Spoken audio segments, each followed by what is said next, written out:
चिल्लाओ मत, मेरी उनसे कोई दुश्मनी नहीं है।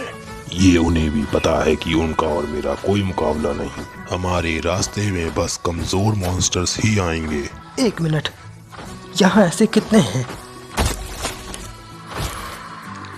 ये पूरा इलाका उनका ही है। जाहिर है बहुत सारे होंगे। दूसरे रास्ते से चलो। हम यहीं से जाएंगे। हम वैसे भी अर्थरस के इलाके में पहुंच चुके हैं।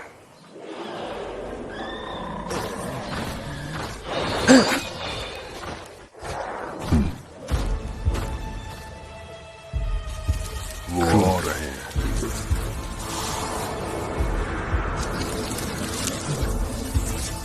तुम मजाक कर रहे हो ना?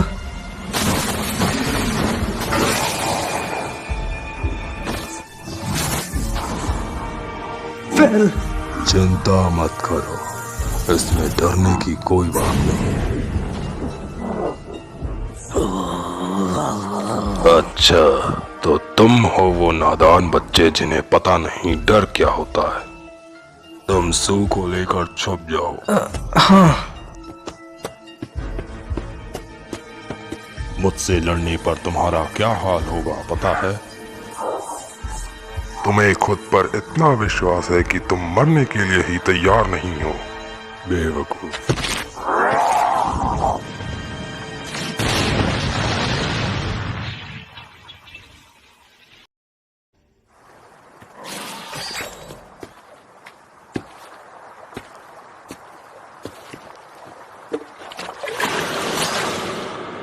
तुम बहुत डरे डरे लग रहे हो। आज जो हुआ उसके बाद तो कोई भी डरा हुआ ही रहेगा। चिंता मत करो, अब अर्थरस वापस नहीं आएंगे। हाँ? पिछली लड़ाई में उन्होंने देख लिया सबसे ताकतवर कौन है। वो सब छोड़ो, खाना तैयार है? बात मत बदलो, हम अभी भी उनके इलाके में ही हैं।